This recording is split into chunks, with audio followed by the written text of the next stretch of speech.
La distribution du crédit en France, dans un contexte de crise puis de sortie progressive de crise, a été beaucoup plus dynamique que, on pourrait dire, dans l'ensemble du monde industrialisé, mais en particulier dans tout le reste de la zone euro.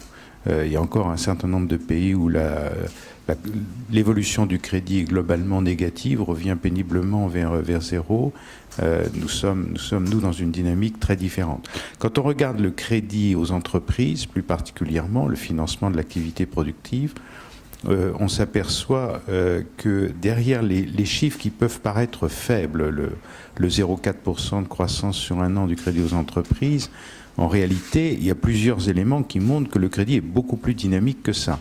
Premièrement, si on prend l'ensemble des entreprises, mais qu'on y ajoute les financements de marché, ce que nous appelons dans notre jargon Banque de France, l'endettement global des entreprises, on s'aperçoit que la croissance, donc y compris les opérations de marché, les obligations, les billets de trésorerie, la croissance du financement sur un an, elle est de 3,4%. Donc ça, c'est la réalité du financement des entreprises. Vous vous souvenez que sous l'effet d'une crise, d'une brutalité exceptionnelle, qui s'est généralisée très vite à l'ensemble de l'économie, pas seulement au secteur financier, il a fallu qu'on invente. Alors on a inventé la médiation du crédit, on a considérablement développé le rôle qui a été joué par Oseo, à la fois en volume de crédit disponible, en modalité d'intervention, en catégorie de crédit mis à disposition.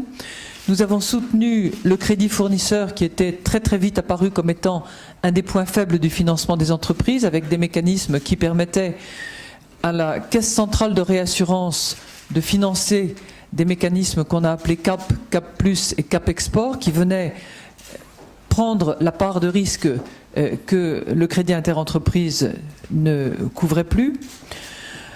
On a mis en place les mécanismes que vous connaissez, la SFEF, la Société des prises de participation de l'État, pour remettre de la liquidité dans le système et pour consolider les fonds propres des banques à l'époque.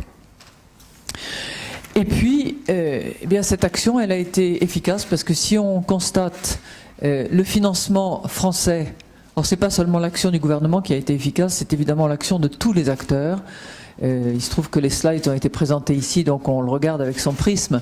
Mais ce que l'on constate, au vu des chiffres que vous allez voir s'afficher dans quelques instants, c'est que la France a fait nettement mieux que la zone euro en termes donc de financement de l'économie.